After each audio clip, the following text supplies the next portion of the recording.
Capítulo 2. O que é o homem? O que é o homem? O homem é uma pessoa que trabalha.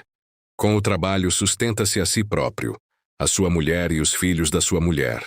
A mulher, em contrapartida, é uma pessoa que não trabalha ou só trabalha temporariamente.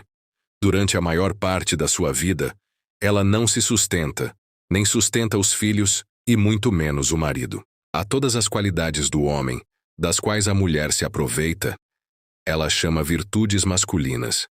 E a todas aquelas que não lhe servem, nem aliás servem a ninguém, ela dá o nome de qualidades femininas. Por isso, os aspectos externos do homem que fazem sucesso perante a mulher são apenas os másculos, quer dizer, os que estão sintonizados com a finalidade máxima da sua vida, o trabalho. E devem estar de tal forma dimensionados que, sejam quais forem as tarefas propostas, ele sempre conseguirá realizá-las. Exceto à noite, altura em que a maioria põe pijama com listras coloridas e até 4 bolsos. Os homens sempre andam vestidos com uma espécie de uniforme, cinza-marrom, feito de material resistente e nas cores que disfarçam a sujeira.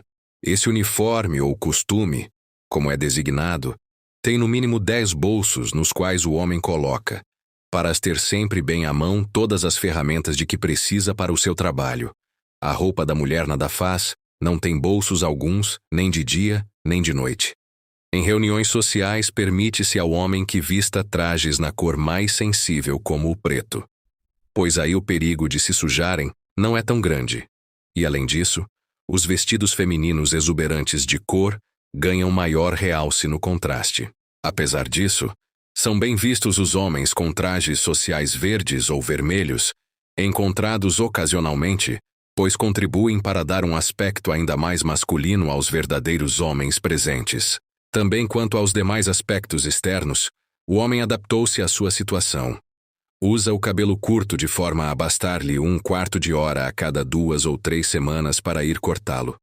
Caracóis, ondas ou manchas não são desejáveis, só o estorvariam no trabalho que tem que ser exercido ao ar livre com uma certa frequência. E mesmo se os usasse e lhe ficassem bem, não aumentariam certamente o seu sucesso perante as mulheres, porque as mulheres, ao contrário do que sucede com os homens em relação a elas, nunca os julgam sob o ponto de vista estético. Os homens que ostentam temporariamente cortes bem pessoais chegam por si próprios a essa conclusão, pouco depois de regressarem a uma das 2 ou 3 variantes do penteado masculino standard, curto ou longo. O mesmo acontece com os barbudos. Só hipersensíveis, na maioria dos casos, homens mais ou menos intelectuais que pretendem dar a impressão de robustez espiritual, apresentando uma riqueza desmesurada de barba, usam durante muito tempo uma barba inteira. Como isso é uma indicação importante quanto à sua constituição e, conseguinte, por quanto ao modo especial do seu aproveitamento possível, a barba é tolerada pelas mulheres, nesses casos como sinal útil, de reconhecimento. Mostra a que nível se deixam esses homens explorar com mais facilidade, ou seja, no trabalho neurótico intelectuais.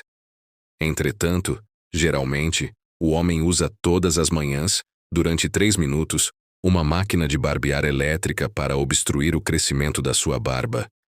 E, para tratar da pele, bastam-lhe água e sabão, pois ao seu rosto nada mais se exige do que estar limpo e sem pinturas, de modo a ser fácil o controle por qualquer pessoa. Falta mencionar as unhas das mãos dos homens. Devem ser, tendo em vista o trabalho, tão curtas quanto possível. Um homem másculo não usa joias, a não ser a aliança de casamento, o que demonstra que já é explorado de determinada maneira por determinada mulher.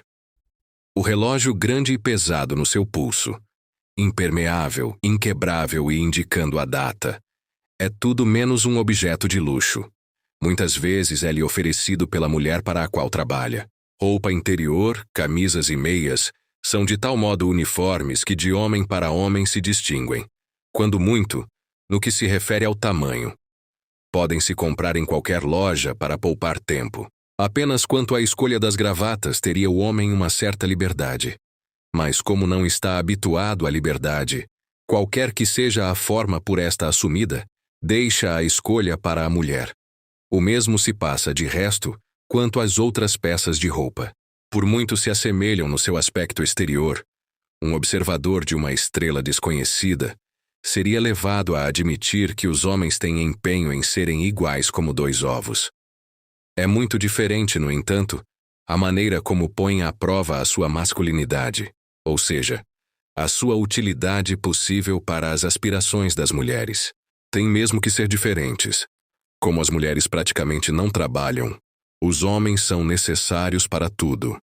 Existem homens que às 8 da manhã tiram da garagem com todo o cuidado o seu carrão. Outros vão para o emprego 1 hora antes mais cedo, num carro de classe média. E há ainda aqueles que, quando ainda faz noite, com uma pasta debaixo do braço, em que levam um agasalho e o pequeno almoço, se dirigem para o ônibus, o trem ou o metrô que os levam ao canteiro de obras ou à fábrica onde trabalham. É um destino cruel o deste grupo de homens, os mais pobres deles todos, pois ainda por cima são explorados pelas mulheres menos atraentes, dado que as mulheres interessam só se quando aos homens por dinheiro, e a estes só interessa a aparência delas, as mulheres mais desejáveis do seu meio são-lhes tiradas pelos homens que mais ganham. É completamente indiferente o modo como determinado homem possa passar o dia. Algo tem ele de comum com todos os outros. Passa-o de maneira humilhante. E não o faz para si próprio, para a conservação da sua vida própria. Para isso bastaria um esforço muito menor. De resto, os homens dão pouco valor ao luxo. Se humilha para os outros e fica infinitamente orgulhoso de o fazer. Na mesa de trabalho tem as fotografias da mulher e dos filhos, e mostra-as sempre que se lhe depara uma oportunidade. Seja o que for que o homem faça quando trabalha, quer tabele números, cure doentes, conduza um ônibus ou dirija uma firma, a todo o momento é parte de um sistema gigantesco desapiedado e estabelecido única e exclusivamente para a sua máxima exploração, e fica entregue a esse sistema até o fim de sua vida. Será interessante tabelar números e comparar somas com outras somas, mas por quanto tempo? Uma vida inteira? Certamente que não. Talvez seja uma sensação fantástica conduzir um ônibus através da cidade, mas que acontece quando se trata dia após dia e ano após ano do mesmo ônibus no mesmo percurso da mesma cidade. E é certamente excitante exercer influência sobre as muitas pessoas que trabalham numa firma grande. Mas até que ponto, quando se descobre que se é mais prisioneiro do que chefe? Ainda jogamos hoje os mesmos jogos da nossa infância? Claro que não. E mesmo enquanto crianças, não tínhamos sempre as mesmas brincadeiras, brincávamos até nos apetecer. O homem é, porém, como uma criança que tivesse de jogar sempre o mesmo jogo. O motivo é evidente. Logo que ele é elogiado por uma das suas brincadeiras mais do que pelas outras, especializa-se mais tarde nessa e fica condenada a ela uma vida inteira porque é hábil para isso, e é com isso que pode ganhar mais dinheiro. Se na escola era bom em matemática, passará a vida à volta de contas. Como contador, matemático, programador, pois aí reside o seu máximo rendimento. Fará contas, listas de números, alimentará máquinas, mas nunca poderá dizer: pronto, estou farto, vou procurar outra coisa. A mulher que o explora não permitirá mesmo que ele procure outra coisa. Incitado por essa mulher, talvez suba na hierarquia dos estatísticos. Em lutas de morte, chegará porventura a procurador ou diretor de banco. Mas o preço que paga pelo seu salário não será tanto quando demasiado alto? Um homem que altera o seu modo de vida, portanto, a sua profissão, já que viver significa para ele trabalhar, é tido na conta de merecedor de pouca confiança. Se muda diversas vezes de emprego, é expulso da sociedade e fica só, pois a sociedade são as mulheres. O medo de tal consequência deve ser notável. Se ele não existisse, seria possível que um médico, que em rapaz gostava de brincar com girinos e tubos de análise, passasse a vida inteira a cortar obsessos repugnantes, a analisar excrescências humanas de toda a espécie e a dar-se noite e dia com seres humanos cujo aspecto dá vontade de fugir às outras pessoas, e um pianista que não era mais que um garoto que gostava de tocar música, Tocaria ele pela milésima vez aquele nocturno de Chopin, e um político, que em tempos idos descobriria por acaso no pátio da escola uma mão cheia de truques para conduzir homens e que o sabia utilizar com sucesso, pronunciaria ele na idade adulta e durante dezenas de anos todas essas frases que nada dizem, no papel de um qualquer partidário obediente e subalterno. Faria ele todas essas caretas e suportaria ele o palavreado terrível dos concorrentes, seus igualmente subalternos? Ele sonhou uma vez com uma outra vida, e ainda que na sequência desse caminho se tornasse presidente dos Estados Unidos da América, não terá pago por esse cargo um pouquinho demais? Não. Dificilmente se admite que os homens façam tudo o que fazem sem o mínimo desejo de mudança. Fazem-no porque para tal são amestrados.